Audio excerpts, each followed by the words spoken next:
Hello बच्चा party, कैसे हो? हम लोग आ चुके हैं रिफंड लेक्चर के क्लास 2 में। लेक्चर 1 हम लोगों ने कंप्लीट किया।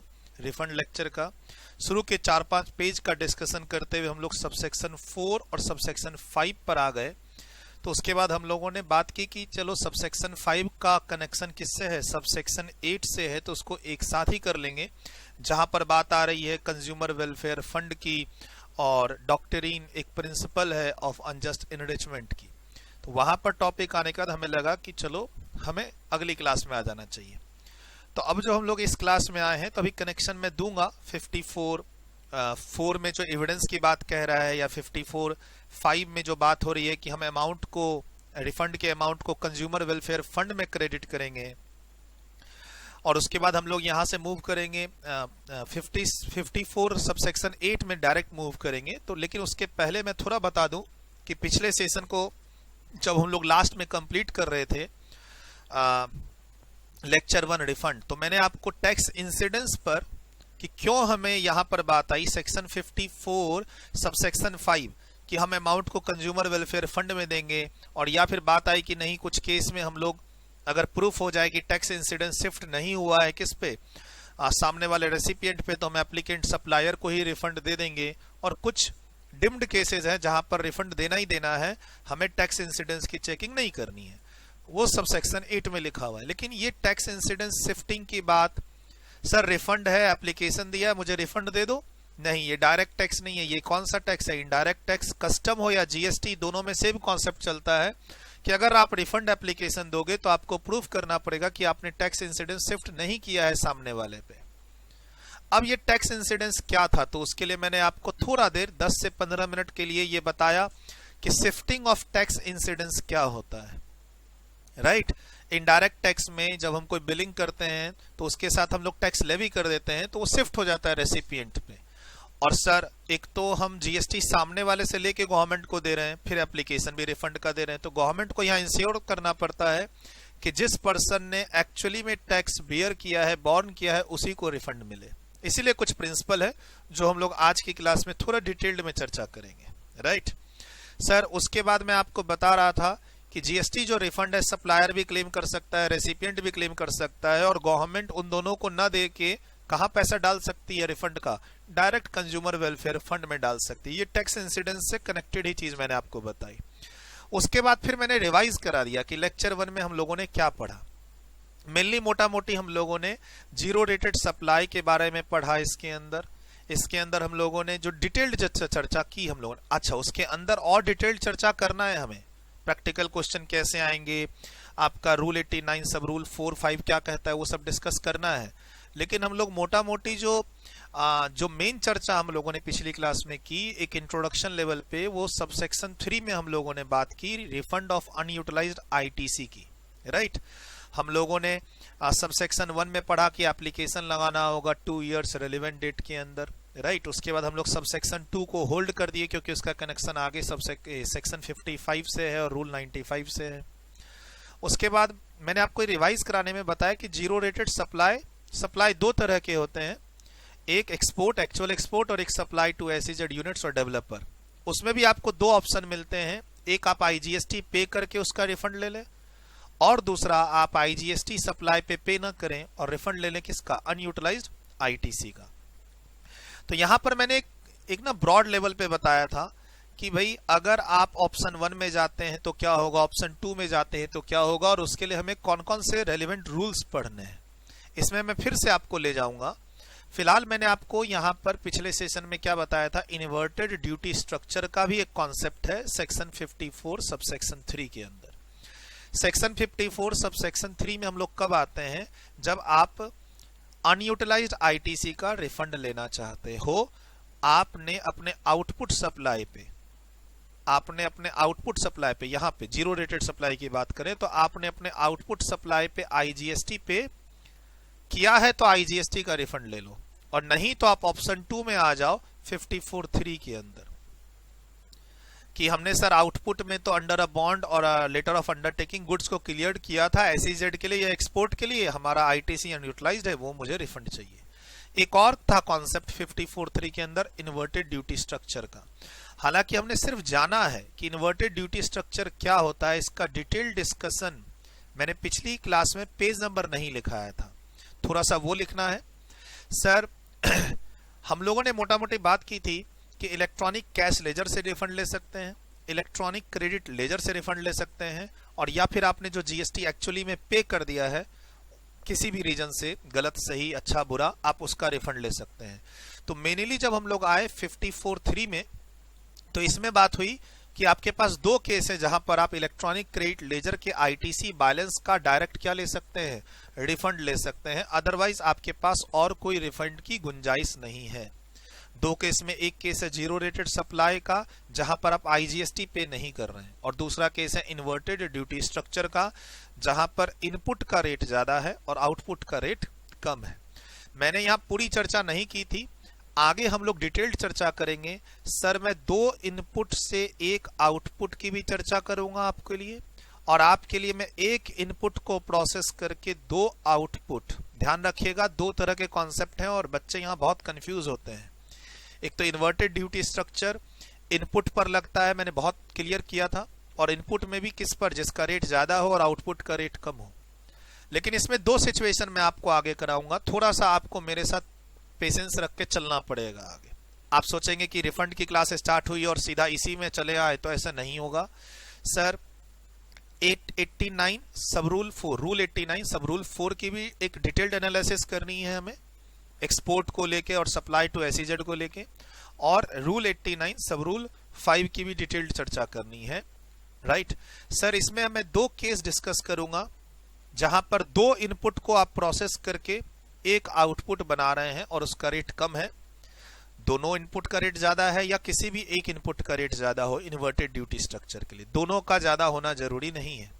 उसके अलावा एक इनपुट को आपने प्रोसेस किया और उससे दो आउटपुट बने जिसमें से एक का रेट कम हो गया, तो हम ऐसी भी चर्चा करेंगे।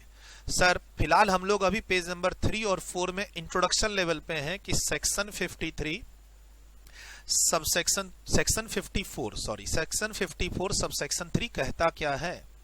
हम लोग उसके एक बेसिक चर्चा पे है, अभी रूल्स का डिस्कशन स्टार्ट नहीं हुआ है। सर रूल्स का डिस्कशन हम लोग पेज नंबर 15 to 19 पर जाएंगे तब स्टार्ट होगा। उसके अलावा कुछ अमेंडमेंट्स हैं इससे रिलेटेड, और भी एक्स्ट्रा जो एक अमेंडमेंट्स है वो तो यहाँ डिस्कस है ही रूल के अंदर। उसके अलावा कुछ और सर्कुलर के थ्रू क्लैरिफिकेशन है इसी कॉन्सेप्ट से रिलेटेड, उसका डिस्कशन हम करेंगे 34.27 पे, और एक क्वेश्चन है हमारे पास 34A.1 पे।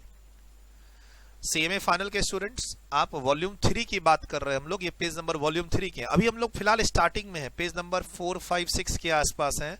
But don't worry, last class में जो समरी मैंने दी थी या लास्ट क्लास में जो पढ़ाया था कि स्टार्टिंग था कि there is a situation of a refund in case of inverted tax structure. आप ड्यूटी नहीं कहना चाहते हैं, टैक्स स्ट्रक्चर कह दीजिए इसको, ठीक है। इसकी डिटेल्ड चर्चा चलनी है। सर अमेंडमेंट की बात यहां भी है और अमेंडमेंट की बात यहां भी है जो एग्जाम्स के लिए इंपॉर्टेंट है।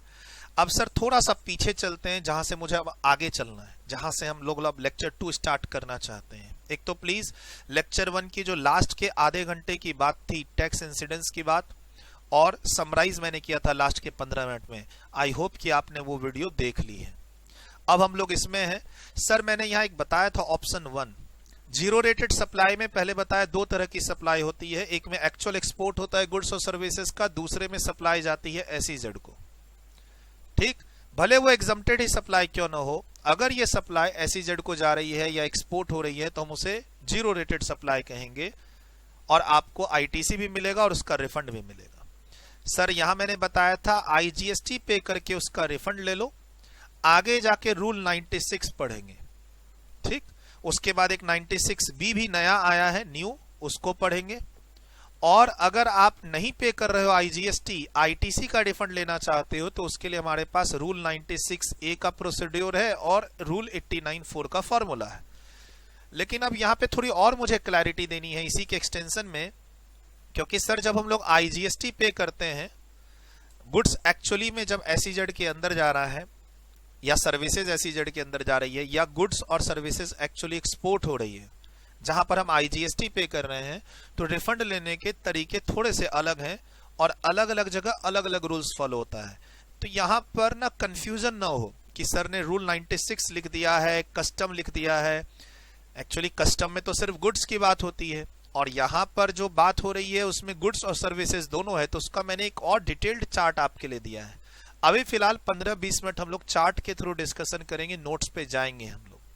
मैंने आपके लिए यहां पर डिफरेंट चार्ट दिया है, उसी के एक्सटेंशन में इन्वर्टेड ड्यूटी स्ट्रक्चर की बात आगे करेंगे डिटेल्ड में, फिर से दोबारा आएगी, खत्म नहीं हुआ है। पेज नंबर की मैंने मार्किंग कर दी है, आप पेज नंबर नोट कर चुके हैं, नहीं तो वीडियो को पीछे ले जाके नोट कर लीजिए। राइट सर, आप सोचेंगे कोई चीज सीक्वेंस में चले तो सीक्वेंस में नहीं चलेगी, टॉपिक वाइज देखो। नोट्स में section rules, section rules, section rules इस तरीके से दिया हुआ है, लास्ट में एग्जांपल्स हैं, बीच बीच में सर्कुलर है।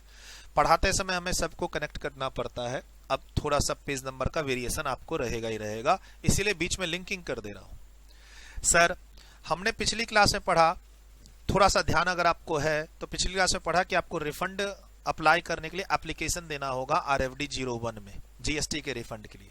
लेकिन एक ऑप्शन है, एक तरीका है जहां पर आप RFD 01 की एप्लीकेशन नहीं लगाते हैं। वो तरीका हमारा होल्ड हो गया 54 सबसेक्शन 2 स्पेसिफाइड पर्सन की कैटेगरी जिनके पास UIN नंबर है रजिस्ट्रेशन चैप्टर का, embassy, consulate etcetera, notified United nation organisations. फिर एक और ऑप्शन है जहां पर RFD 01 नहीं लगता है। ठीक, अच्छा, एक जगह आपने डिस्कस किया था कि इलेक्ट्रॉनिक कैश लेजर का रिफंड आप रिटर्न फाइल करके भी ले सकते हैं। राइट, तो जरूरी नहीं है कि हर जगह आपको ये RFD 01 अप्लाई करना ही पड़ेगा। फॉर एग्जाम्पल आप कैजुअल टैक्सेबल पर्सन है, फॉर एग्जाम्पल आप कैजुअल टैक्सेबल पर्सन और NRTP हैं, इनको भी रिफंड जो मिलता है ये अपनी लास्ट रिटर्न फाइल कर दें, इनको रिफंड रिटर्न फाइल के थ्रू मिलता है। आपको याद हो रजिस्ट्रेशन चैप्टर में कैजुअल टैक्सेबल पर्सन और NRTP पढ़े थे, जिन्हों को एडवांस में GST पे करना पड़ता है। बिजनेस स्टार्ट करने के पहले ही इनको रजिस्ट्रेशन लेना पड़ता है, तब ये बिजनेस करते हैं। बिजनेस जितने दिन के लिए सर्टिफिकेट वैलिड होगा इनका, उतने दिन ये बिजनेस करेंगे, रिटर्न फाइल करेंगे। लास्ट रिटर्न फाइल करने के बाद उसमें रिफंड क्लेम कर लेंगे, रिफंड मिल जाएगा इनको GST अगर इनका एक्स्ट्रा पेड हो चुका है तो। सर तो ये मैंने एक ब्रॉड चार्ट दिया है यहाँ पे, किसको समझने के लिए? जीरो रेटेड सप्लाई को समझने के लिए। बहुत बेसिक लेवल पे डिस्कशन हमारा चल रहा है। रिफंड के हम लोग लेक्चर 2 में इनिशियल लेवल पे हैं।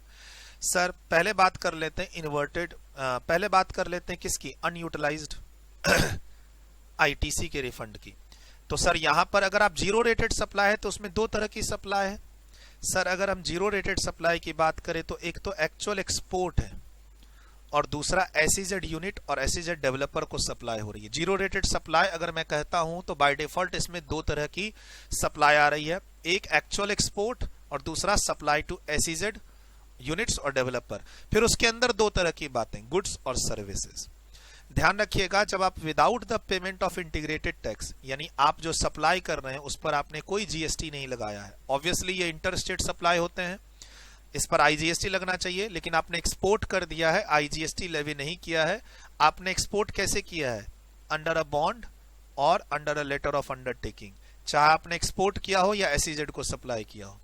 सर इनके लिए रिफंड का प्रोसेस कॉमन है, कोई अलग प्रोसेस नहीं है, इनके लिए रिफंड का प्रोसेस कॉमन है। मतलब आप किसका रिफंड चाहते हो? आप चाहते हो रिफंड अनयूटिलाइज्ड ITC का, आप रिफंड चाहते हो अनयूटिलाइज्ड ITC का। राइट सर, आपको 54(3) पढ़ना है पेज नंबर 3 पे, आपको रूल 96A पढ़ना है पेज नंबर 34.33 पे, और आपको एक फॉर्मूला पढ़ना है 89 4 और 5 का। सर यहां पर आपको फॉर्मूला पढ़ना है 89 4 का, 5 नहीं, 89 4 का।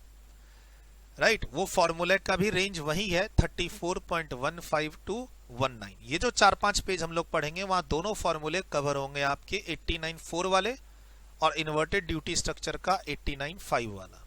राइट, मैं सिर्फ यहां कनेक्शन दे रहा हूं।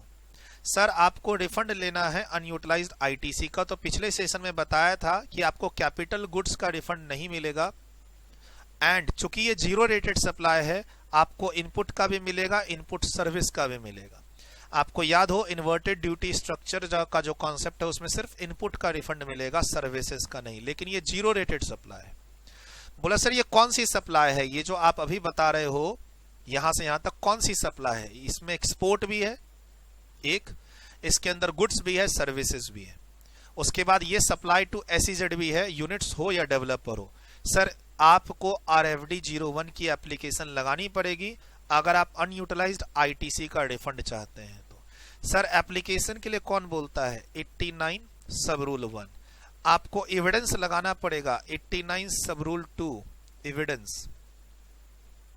एविडेंस और स्टेटमेंट। जब आप रिफंड की एप्लीकेशन लगाते हैं तो एप्लीकेशन को 89 सब रूल 1 में कहा है, रूल 89 सब रूल 1 में कि आपको RFD 01 अप्लाई करना पड़ेगा।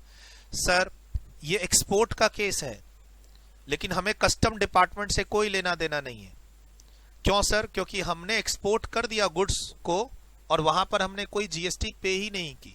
हमने अंडर अ बॉन्ड और लेटर ऑफ अंडरटेकिंग सबमिट करके गुड्स को एक्सपोर्ट कर दिया। अच्छा, सर्विसेज में तो कस्टम की टेंशन लेनी नहीं है आपको। या फिर सप्लाई हमने किसको किया? SEZ यूनिट्स और SEZ डेवलपर को, और वहां हमने IGST पे नहीं किया। Without the payment of IGST हमें रिफंड चाहिए।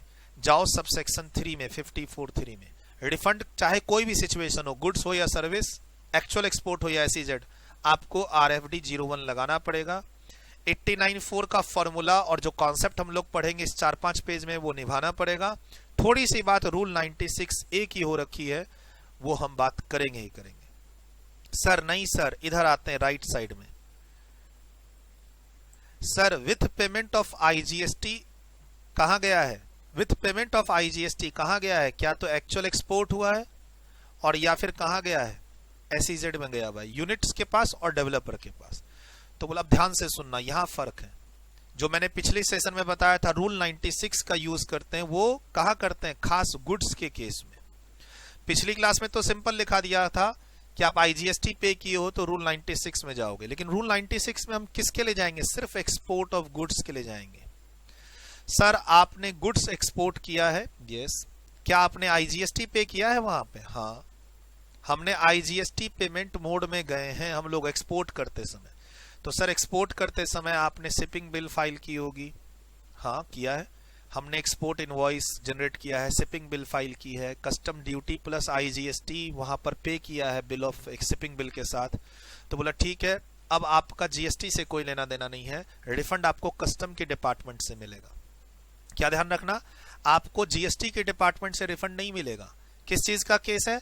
एक्सपोर्ट ऑफ गुड्स का केस है, IGST पे हुआ है, मे बी कस्टम ड्यूटी थी वहां पे, कस्टम ड्यूटी भी पे हुआ। आपको जो भी रिफंड मिलेगा रूल 96 को फॉलो करके कस्टम डिपार्टमेंट की तरफ से मिलेगा, जिसके लिए हमें पढ़ना है पेज नंबर 30 से 32 तक 2-3 पेज। यहां आपको RFD 01 अप्लाई नहीं करना है। सर मिक्स मत कीजिएगा, मैंने एक उधर बता दिया, अनयूटिलाइज्ड ITC का रिफंड चाहते हैं तो एक्सपोर्ट हो या SEZ, गुड्स हो या सर्विस, आप RFD 01 अप्लाई करेंगे रिफंड के लिए। अगर इधर एक्सपोर्ट करना है आप गुड्स के केस में तो आपको RFD 01 नहीं लगाना है। और रूल 96 में कस्टम डिपार्टमेंट और GST की बातों को फॉलो करते हुए रिफंड ले लीजिए, रिफंड उधर से ही मिलेगा। वहां भी 3 पेज में बात करूंगा, कस्टम डिपार्टमेंट से मिलेगा या कमिश्नर के पास पावर है रुकवाने का, प्रोसेस बात कर लेंगे जब आगे 3 पेज में आएंगे। अभी तो मैं आपको बता रहा हूं कि हम लोग सिलेबस में रूल 96 आगे क्यों पढ़ेंगे, राइट सर। लेकिन अगर IGST पेड करके आपने सर्विसेज को एक्सपोर्ट किया है, आपने IGST पे करके सर्विसेज को एक्सपोर्ट किया है,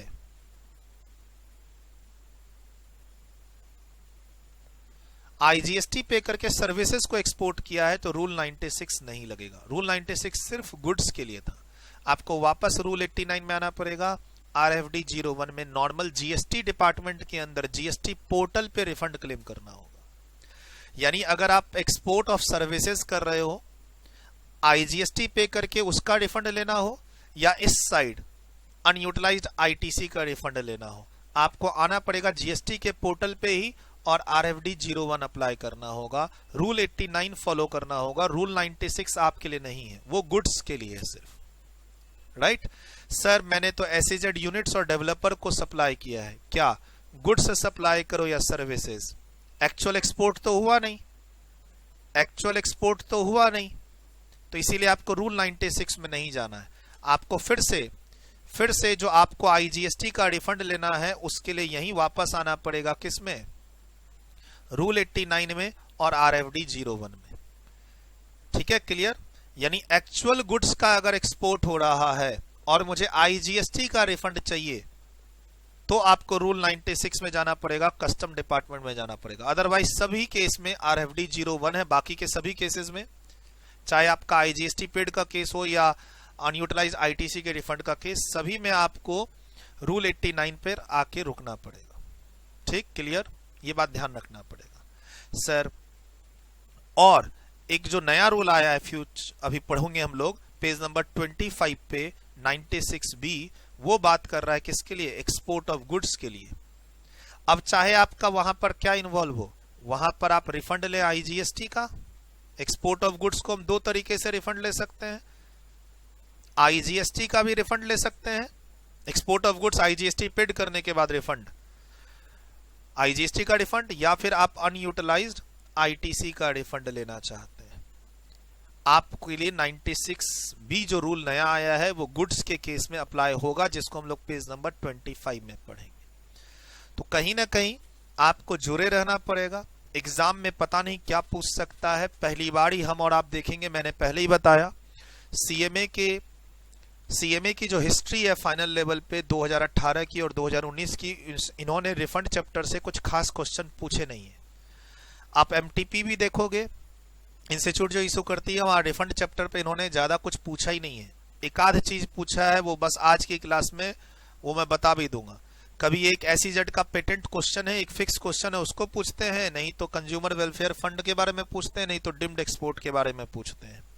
सर क्लास में इतनी बार रेफरेंस आएंगी इन चीजों की कि आपको क्लास के अंदर ही याद हो जाएगा कि एग्जाम में क्या करके आना है।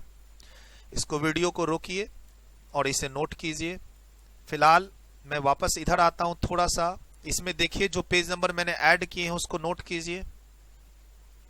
वीडियो रोके, ऐड करें पेज नंबर। पिछले सेशन में पेज नंबर नहीं दिख रहा था। Inverted duty structure, tax structure खत्म नहीं हुआ है, सिर्फ मैंने रेफर किया है। जब तक हम ये सारी बातें नहीं पढ़ेंगे क्लैरिटी नहीं मिलेगी।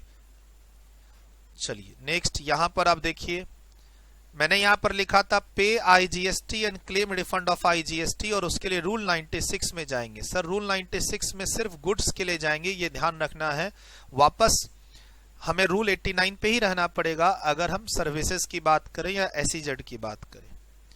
चलिए यहां थोड़ा सा मैंने ऐड, इसको अब रेफर किया मैंने इस बड़े चार्ट में, इसको आपको वीडियो को रोक के अच्छे से लिखना होगा। सर कभी भी बात हो, कुछ कंफ्यूजन ना हो आगे। हम कभी एसईजेड सप्लाई की बात करेंगे, कभी हम एक्चुअल एक्सपोर्ट की बात करेंगे, हम गुड्स की बात करेंगे, हम सर्विसेज की बात करेंगे, कभी हम रिफंड ऑफ आईजीएसटी की बात करेंगे, कभी हम रिफंड ऑफ आईटीसी। यहां हम रिफंड ऑफ आईटीसी की बात करते हैं और यहां हम लोग रिफंड ऑफ आईजीएसटी की बात करते हैं, ये ध्यान रखना हमेशा। ठीक,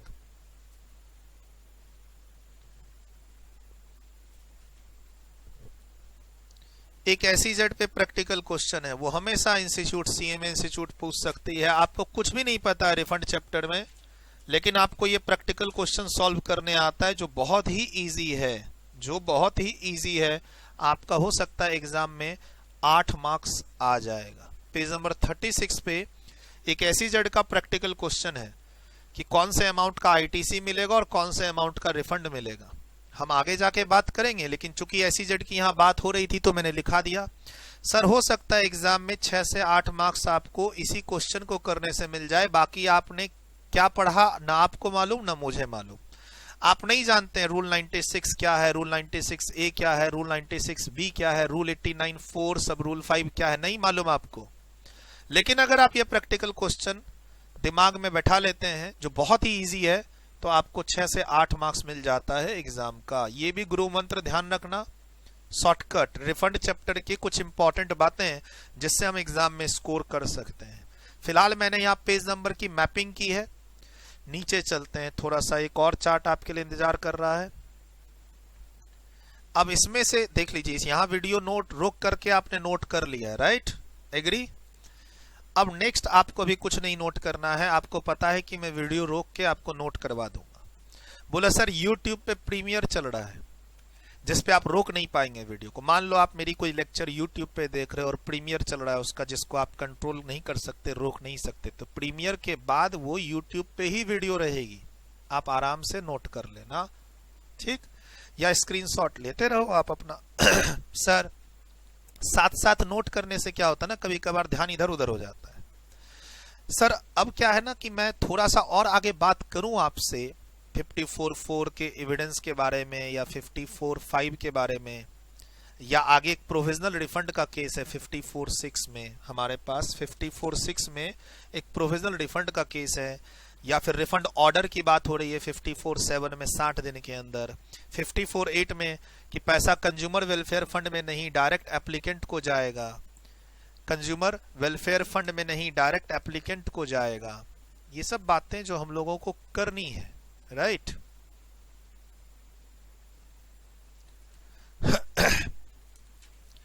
मैं चाह रहा हूं वो सब बात करने से पहले इस चार्ट को एक बार डिस्कस कर ले, अभी तक जो बात हुई उसके बेसिस पर, और इससे हमें आगे और हेल्प मिलेगी, राइट। जनरली जो रिफंड का एप्लीकेशन है, 11 से 12 सिचुएशन है रिफंड की, 11 से 12 सिचुएशंस हैं रिफंड के, जो भी मैं लिखवा दूंगा आपको। नोट्स में तो बहुत लिमिटेड था, 5-6 सिचुएशन लिखी हुई थी। पेज नंबर किस में, पेज नंबर 2 पे मैंने बोला था एग्जॉस्टिव लिस्ट नहीं है, एक जनरल लिस्ट है कि आप है ना प्री डिपॉजिट किया आपने अपील में, उसका रिफंड चाहते हैं, प्रोविजनल असेसमेंट में आपने एक्स्ट्रा टैक्स जमा कर दिया है, उसका रिफंड चाहते हैं। वो एक 5-6 सिचुएशन थे एग्जाम में स्कोर करने के लिए। रिफंड एप्लीकेशन जो ऑनलाइन देते हैं RFD 01 में, वो 11 से 12 सिचुएशन में हम लोग देते हैं, ठीक। सर आपने रिफंड एप्लीकेशन देना है, कभी भी रिफंड क्लेम करो RFD 01 में, ऑनलाइन देना है। मैनुअल प्रोसीड्योर 1 साल पहले होता था, वो बंद हो चुका। आपसे एग्जाम में पूछे तो आपको लिखना है ऑनलाइन रिफंड प्रोसीड्योर मैंडेटरी है। जब आप ऑनलाइन रिफंड एप्लीकेशन देते हैं तो देखा जाता है, एकदम ध्यान से सुनिएगा, समराइज कर रहा हूं आपको इस चार्ट के थ्रू। सर अगर आप रिफंड एप्लीकेशन देते हैं ऑनलाइन तो फिर देखा जाता है कि आपने रेलेवेंट डेट से विद इन 2 ईयर्स, यानी आपका रिफंड एप्लीकेशन परफेक्ट है या नहीं, टाइमली है या नहीं। आपको रिफंड मिलेगा लेकिन आप एप्लीकेशन टाइमली तो दो। सर टाइम क्या है, generally 2 years, generally 2 years from the relevant date. Relevant date मैंने आपको पढ़ा दिया है पेज नंबर 2 और 3 पे। एक्सपोर्ट ऑफ सर्विसेज का केस है तो क्या होगा, एक्सपोर्ट ऑफ गुड्स का केस है तो क्या होगा, डिम्ड एक्सपोर्ट का केस है तो क्या होगा, गलती से एक्स्ट्रा टैक्स जमा हो गया है, प्रोविजनल असेसमेंट जब फाइनल असेसमेंट में कन्वर्ट होता है तो क्या होगा, कोई ऑर्डर और कोर्ट ऑर्डर और अपील ऑर्डर और असेसमेंट ऑर्डर के कारण अगर रिफंड आ रहा है तो उसमें 2 साल कहां से लेंगे, रेलिवेंट डेट, ये बात हो चुकी। सर उसके 2 साल के अंदर आपको रिफंड एप्लीकेशन लगाना है 01 में। आपको क्या मिलेगा, एप्लीकेशन रेफरेंस नंबर मिलेगा, यानी ये डेट कंफर्म करता है कि किस दिन आपकी एप्लीकेशन लगी। सर ये क्यों जरूरी है, ये आपको डेट ऑफ एप्लीकेशन देता है, किस दिन आपने रिफंड की एप्लीकेशन लगाई, क्योंकि इसी दिन से 60 दिन के अंदर आपका रिफंड ऑर्डर मिलना जरूरी है, जो उसकी बात सबसेक्शन 7 में हो रही है, 54.7 में, ठीक। मेरा पर्पस क्लास में है सेक्शन सबसेक्शन रूल सब रूल याद करा देना, इतनी बार रेफर करूं, क्लास देखते जाइए, शायद याद ही हो जाएगा। बाद में जो एग्जाम्स ओरिएंटेड रिवीजन करना है कर लीजिएगा। सर ये एप्लीकेशन खाली एप्लीकेशन नहीं लगती, इस एप्लीकेशन में आपसे कोई स्टेटमेंट है, कोई डिक्लेरेशन है, कोई अंडरटेकिंग है, कोई इनवॉइस की कॉपी है, कोई डॉक्यूमेंट है, यानी आप रिफंड किस बेसिस पे लेना चाहते हैं। अच्छा सर कोर्ट का ऑर्डर आया था, उसमें 2 लाख का रिफंड लेना है, तो कोर्ट के ऑर्डर की कॉपी लगा दीजिए। बोला सर वो एक्सेस टैक्स पेमेंट हो गई थी, सर वो उसका रिफंड लेना है, तो सर जो टैक्स पेमेंट हो गई थी उसका जो रिटर्न फाइल किया है, उसका जो चालान जमा किया, उसकी कॉपी लगा दीजिए, राइट। सर डिम्ड एक्सपोर्ट है, IGST की पेमेंट का प्रूफ लगा दीजिए, और डिम्ड एक्सपोर्ट में गुड्स मिल चुका है सामने वाले को, उसके बारे में बता दीजिए। सर SEZ की सप्लाई है, तो SEZ में ये ऑथराइज्ड ऑपरेशन के लिए गुड्स और सर्विसेज गई है, उसका डिक्लेरेशन ले आइए ऑफिसर से और वो लगा दीजिए।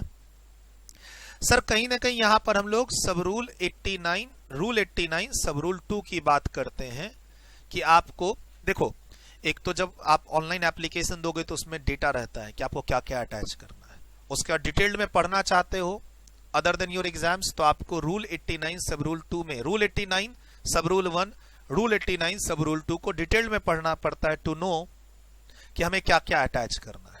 सीएमए के सिलेबस में इसको अडॉप्ट नहीं किया। अगर हम बात करें सीएमए के सिलेबस की, सीएमए फाइनल के सिलेबस की, तो सीएमए फाइनल में इस कंटेंट को अडॉप्ट नहीं किया, इसलिए मेरे नोट्स में ये कंटेंट अभी फिलहाल नहीं मिलेगा आपको।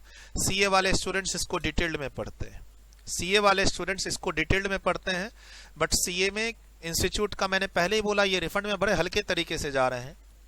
इन्होंने रूल 89 सब रूल 2 के कंटेंट को डिटेल्ड में कवर नहीं किया अपने स्टडी मॉड्यूल में, इसलिए मैंने भी नहीं कवर किया है। फिलहाल समझिए यहाँ पे जब आप रिफंड एप्लीकेशन लगाते हैं ऑनलाइन तो आपको एप्लीकेशन रेफरेंस मिलता है। सर 2 साल की टाइम लिमिट है, अगर आप 4 साल के बाद 10 साल के बाद रिफंड लेने आएंगे तो ऑब्वियसली रिफंड आपका क्या हो जाएगा रिजेक्ट हो जाएगा। 2 सिचुएशन है, एक तो अभी तुरंत बात हुई थी आपकी export of goods on payment of IGST में रिफंड ऑफ आईजीएसटी आप रूल 96 के थ्रू लेते हैं, कस्टम के थ्रू, पेज नंबर 30 to 32। आपको आरएफडी 01 अप्लाई नहीं करना है।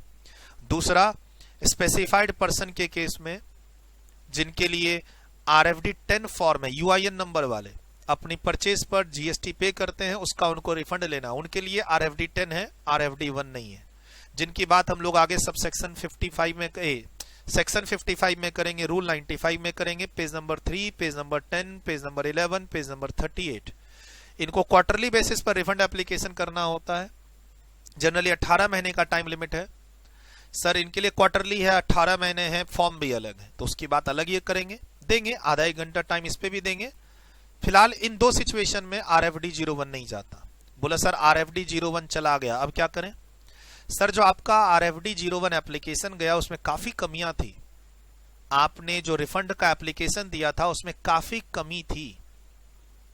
स्टेटमेंट प्रॉपर आपने नहीं सबमिट किए थे, प्रॉपर जो डिक्लेरेशन और अंडरटेकिंग अटैच करनी थी डॉक्यूमेंट, काफी सारे डेफिशिएंसी लगी। किसको? जीएसटी का जो ऑफिसर था, पोर्टल पे आपने सबमिट किया, आपका एप्लीकेशन किसी न किसी जीएसटी ऑफिसर को पीछे असाइन होगा, वो देखेगा आपका एप्लीकेशन प्रॉपर है या नहीं फॉर द रिफंड।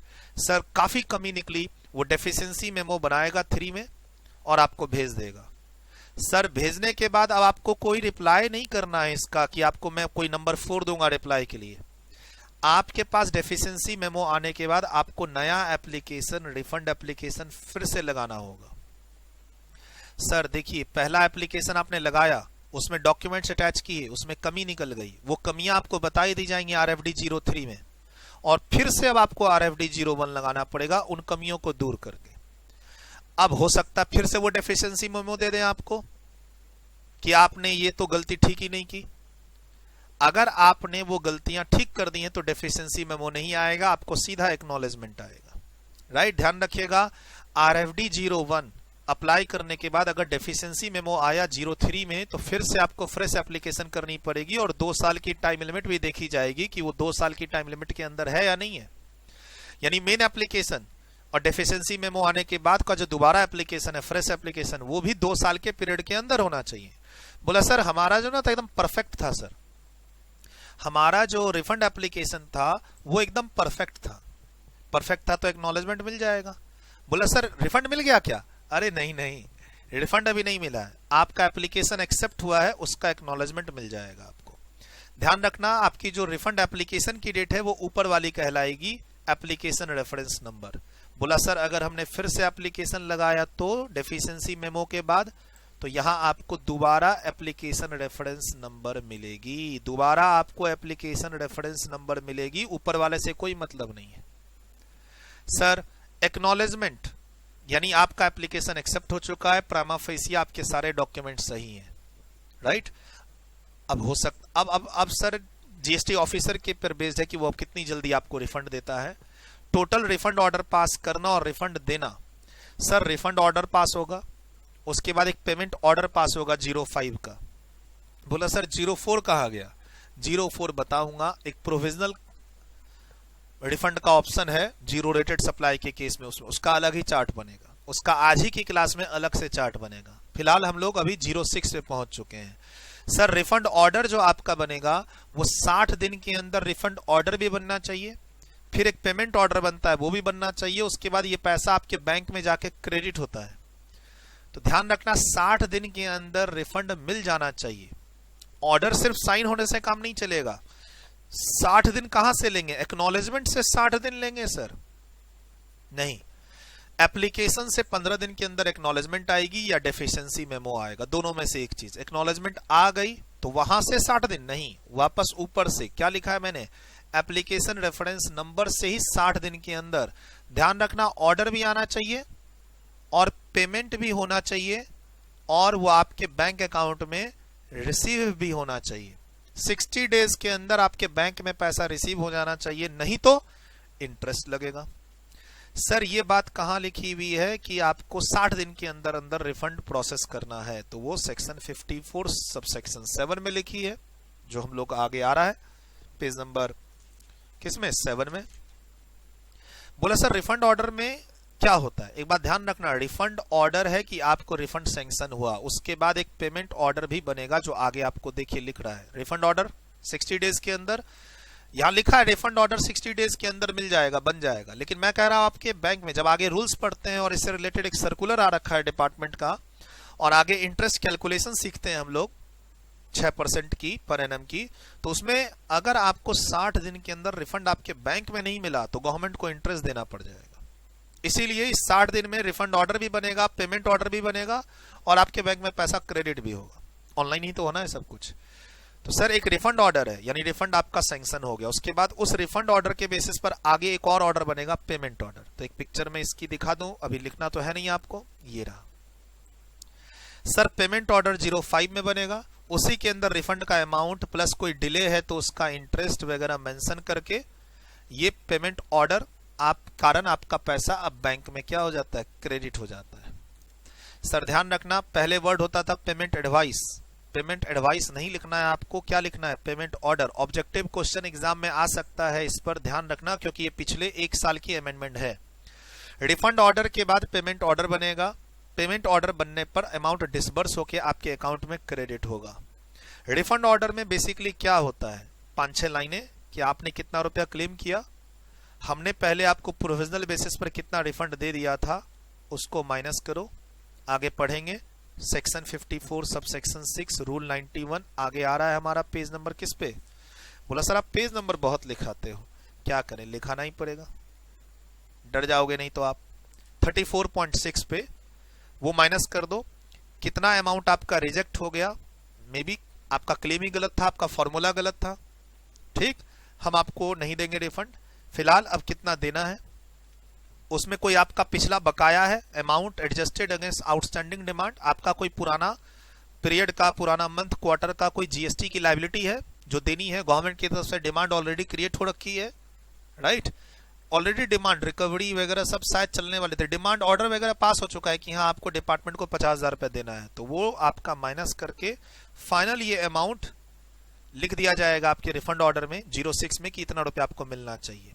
उसी के बेसिस पर आगे फटाफट क्या बनेगा, पेमेंट ऑर्डर, पेमेंट एडवाइस पहले बनती थी, अब पेमेंट ऑर्डर बनता है, फिर ये जाता है डिसबर्सल होने के लिए। डिसबर्सल का अलग से एक एजेंसी है, अलग से गवर्नमेंट की डिपार्टमेंट है, वहां जाके वहां से पैसा प्रोसेस होके आपके बैंक अकाउंट में क्रेडिट हो जाता है, उसी बैंक अकाउंट में जो आपने रजिस्ट्रेशन के समय दिया था, वही बैंक अकाउंट जो आपने एप्लीकेशन देते समय लिखा था। ध्यान रखना, आपका बैंक अकाउंट जो शुरू में जीएसटी की रजिस्ट्रेशन लेते समय दिया था वो सेम होना चाहिए, किसमें, जब एप्लीकेशन देते समय बैंक अकाउंट मेंशन कर रहे हैं वो उसी बैंक अकाउंट में पैसा क्रेडिट होगा। अगर आपने बीच में बैंक अकाउंट चेंज किया है तो सबसे पहले जाके आप जीएसटी रजिस्ट्रेशन सर्टिफिकेट अमेंड कराइए, सेक्शन 28 अगर आपको याद हो रजिस्ट्रेशन चैप्टर में, नॉन कोर कोर आइटम, आपको अपना बैंक अकाउंट पहले चेंज कराना होगा, फिर रिफंड एप्लीकेशन प्रोसेस करके रिफंड लेना होगा। जो शुरू में आपने रजिस्ट्रेशन सर्टिफिकेट में बैंक अकाउंट दिया था वही आपके एप्लीकेशन में होना चाहिए और उसी में पैसा मिलेगा, वेरिएशन नहीं होना चाहिए। वेरिएशन है तो पहले जाके अपना बैंक अकाउंट अपडेट कराओ रजिस्ट्रेशन सर्टिफिकेट के अंदर अमेंडमेंट करवा के सेक्शन 28 में। ये बात हमेशा ध्यान रखना, लिखना है तो लिख लो आप लोग। सर ये हो गया आपका पूरा प्रोसेस, किस चीज का, मैंने बोला ना एक चार्ट आपको बता रहा हूं, बहुत सारी बातें इसके अंदर आपको समझ में आ गई, ठीक है। हमारे पास अभी पिछली क्लास में और इस क्लास में जो भी हम आगे पढ़ेंगे इसमें रेफरेंस आएगा कि आपने रिफंड का एप्लीकेशन दिया, हाँ सर वो रिजेक्ट तो नहीं हुई, एक्नॉलेज हो गई, हाँ हो गई, 15 दिन में रिजेक्ट हो सकती है डेफिशिएंसी मेमो, और या फिर उसी 15 दिन में वो एक्नॉलेज हो सकती है। एक्नॉलेज होने के बाद ऑर्डर मिलेगा। ऑर्डर का मतलब पैसा आपको मिल जाएगा नहीं, रिफंड ऑर्डर के बाद एक पेमेंट ऑर्डर होगा, ठीक, और उसके बाद पैसा आपके बैंक में आएगा। 60 दिन कहां से लेंगे? जिस दिन आपका एप्लीकेशन रेफरेंस नंबर इशू हुआ था, यानी जिस दिन आपने एप्लीकेशन लगाई थी। एप्लीकेशन कब लगानी है? 2 साल के अंदर। कुछ लोगों के लिए 18 महीने भी है, कुछ लोगों को एप्लीकेशन ही नहीं लगानी, रिटर्न फाइल करने से भी रिफंड मिल जाता है। बोला सर वो मुझे 11-12 सिचुएशन बताओ ना सर, कौन से हैं? तो मैं आपको आगे ले जा रहा हूं। रिफंड एप्लीकेशन जो हमारी लगती है उसके कौन कौन से सिचुएशन है, इसमें मैं ले जाऊंगा। और ये बहुत अच्छा डिस्कशन है, नोट्स पे हम लोग आएंगे, लेकिन एक बार ये डिस्कशन भी करो ताकि रिफंड चैप्टर से आप फैमिलियर हो जाओ।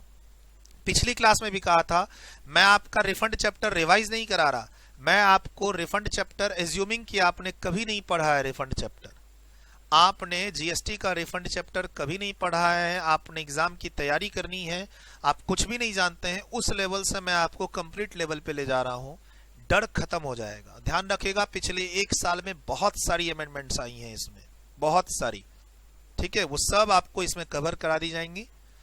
और सर अलग से कि आप सिर्फ रिफंड का, सर रिफंड में अमेंडमेंट्स खाली अलग से करा दो, तो नहीं, मैं तो आपको कहूंगा आप रिफंड की सारी क्लासेस हमारी देखोगे, सिर्फ अमेंडमेंट पढ़ने से काम नहीं चलेगा। अगर आप मेरे स्टूडेंट हो या मुझे फॉलो करना चाह रहे हो तो सिर्फ रिफंड की अमेंडमेंट पढ़ने से आपको समझ में नहीं आएगा। फिर तो आप मान लो मेरे स्टूडेंट हो, तब तो मैं यही कहूंगा पिछले 1 साल में इतने चेंजेस हैं कि आपको पूरा रिफंड चैप्टर बेसिक हर लेक्चर को पढ़ना पड़ेगा, ठीक है सर। इस नीचे वाले चार्ट में आऊंगा, पहले आप ये लिख लो, इसमें देख लेते हैं साइज क्या है, थोड़ा सा ये देख लीजिए। इतनी बातें यहां पे लिखनी है सर, यहां से लेकर यहां तक, तो नोट्स को हॉरिजॉन्टल वर्टिकल चेंज कर लीजिए और बड़े आराम से बड़े प्यार से लिखिए। आपको जो बुक मिली है उसमें ये सब नहीं है। चलिए फिलहाल इतना लिखिए एक बार, जो आपको बुक मिली है उसमें ये सब नहीं लिखा हुआ है, ये चार्ट सब नहीं है।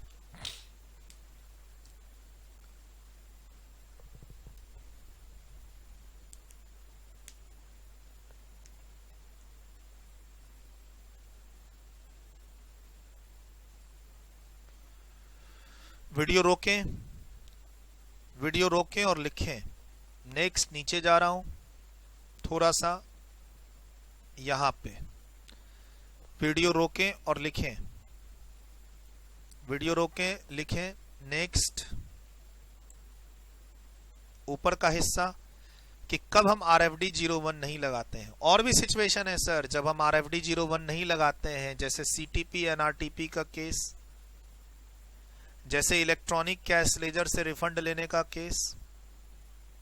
आप रिटर्न फाइल करें और रिफंड ले लें।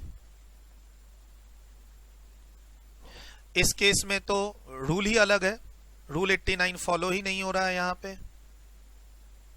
रूल 89(1) फॉलो नहीं हो रहा है।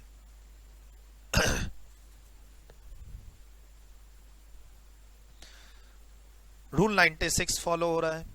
और यहां पर आपको नया फॉर्म मैंने दे ही दिया RFD 10। UIN के बारे में आपने पढ़ा था, एम्बेसी के बारे में कहा, रजिस्ट्रेशन चैप्टर में आगे हम लोग अच्छा खासा टाइम देंगे जब पेज नंबर 10 और 11 पे पहुंचेंगे। वीडियो रोकें। नेक्स्ट, ये नीचे वाली बात जहां पर हम रिफंड ऑर्डर से कहां जाएंगे, पेमेंट ऑर्डर में। वीडियो रोकें, थोड़ा सा राइट, वीडियो रोकें। सर वो कौन से सिचुएशन है जहां पर हम पोर्टल पर एप्लीकेशन देके रिफंड की एप्लीकेशन देते हैं, कौन कौन से सिचुएशन में RFD 01 के थ्रू। तो सर इस पूरे चार्ट में मैंने एक्सपोर्ट ऑफ गुड्स को कवर नहीं किया है, सब कुछ कवर किया है, लेकिन इस चार्ट में export of goods IGST paid को कवर मैंने नहीं किया है। मैंने यहां पर सर्विसेज को कवर किया है, मैंने गुड्स को कवर नहीं किया, क्योंकि अभी ऊपर बताया कि इसमें हम लोग RFD 01 ऑनलाइन पोर्टल GST पे एप्लीकेशन लगाते ही नहीं है। एक बार इसको नोट कीजिए, पिछली क्लास में भी मैंने बताया था कि बहुत सारे सिचुएशन है रिफंड क्लेम करने के। अब जैसे ये इलेक्ट्रॉनिक कैश लेजर से रिफंड लेना, सर इसमें 2 तरीके हैं, इसमें 2 वेज है। एक, आप रिटर्न के थ्रू जा सकते हैं, जो कि नहीं मिल रहा है आज के दिन प्रैक्टिकली। दूसरा, आप एप्लीकेशन के थ्रू जा सकते हैं। लॉ कहता है कि आप रिटर्न फाइल करो और उसमें क्लेम कर लो, लेकिन जीएसटीआर 3B में आज के दिन ये ऑप्शन नहीं है कि आप इलेक्ट्रॉनिक कैश लेजर का रिफंड ले सकते हो 3B फाइल करके। जीएसटीआर 3 तो आया ही नहीं, तो आज के दिन प्रैक्टिकली रिफंड एप्लीकेशन ही जाता है। इसीलिए ये पहला लाइन आप बोलोगे सर आपने तो 54(1) में बताया था रिटर्न लॉ में लिखा है, प्रैक्टिकली रिफंड एप्लीकेशन ही लगता है। अनयूटिलाइज्ड आईटीसी का concept, refund of unutilised ITC 54(3). Export zero rated supply, zero rated, चाहे वो एक्चुअल एक्सपोर्ट हो और या फिर एसईजेड, ये भी आपका 54(3) है। जब जब अनयूटिलाइज्ड आईटीसी की बात आएगी हम 54(3) की बात करेंगे। इन्वर्टेड टैक्स स्ट्रक्चर, जहां पे रेट रिड्यूस हो जा रहा है इनपुट का और आउटपुट का।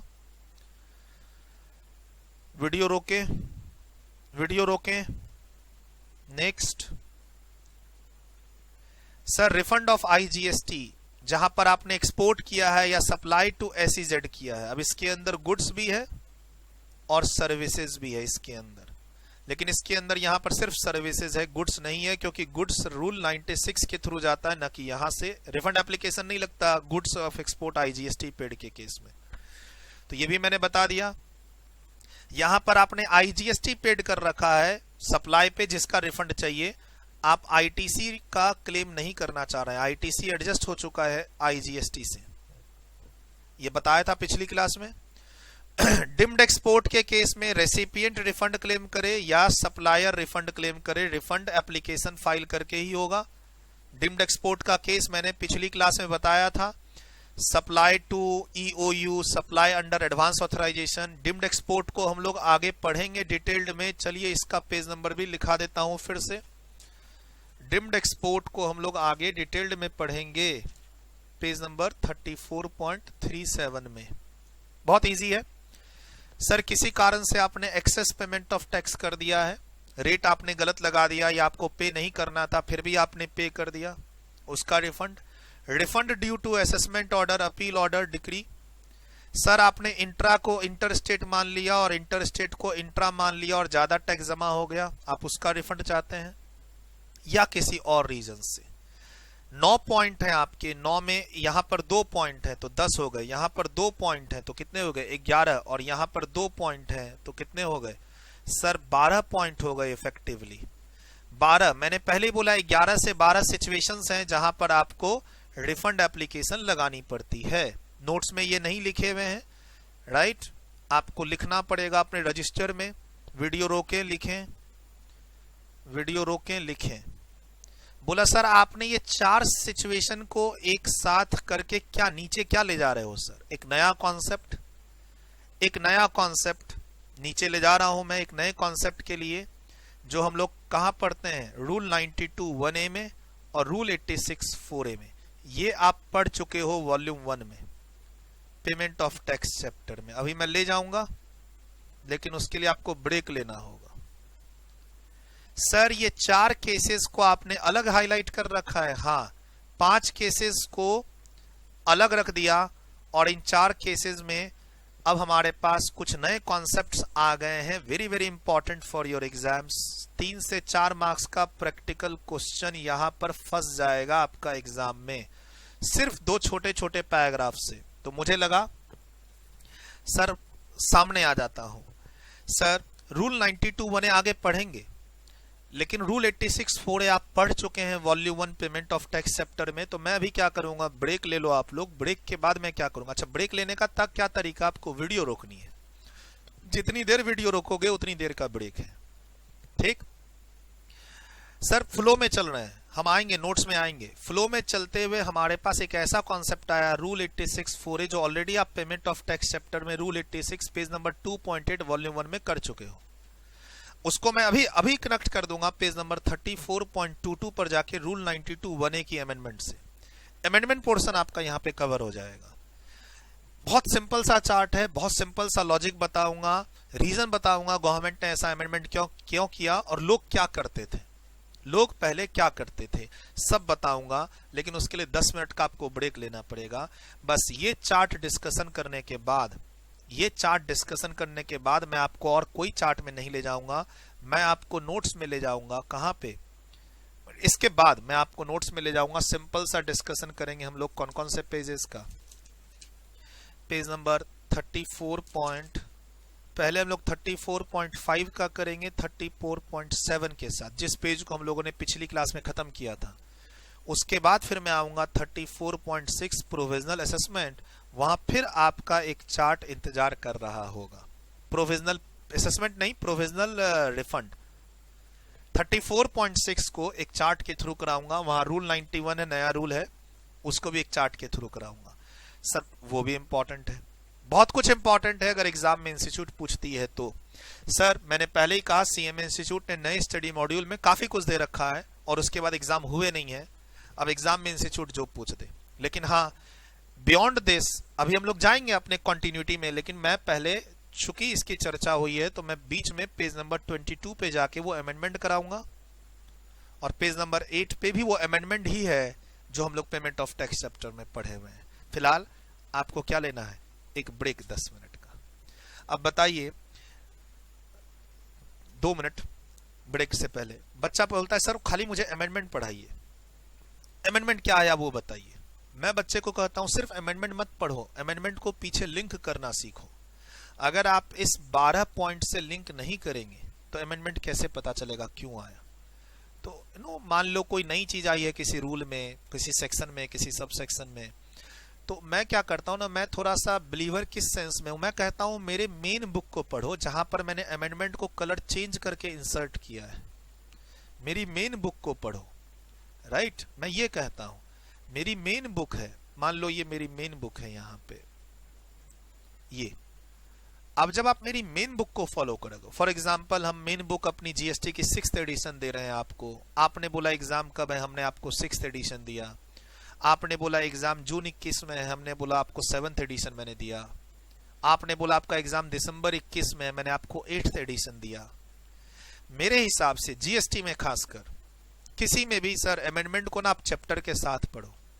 जैसे बच्चा बोलता है रिफंड चैप्टर में क्या अमेंडमेंट आया, भाई रिफंड चैप्टर के नोट्स मैंने आपको दिए और उसमें कलर चेंज कर दिया है, कलर चेंज किया, रिफंड यही तो अमेंडमेंट है, और क्या है?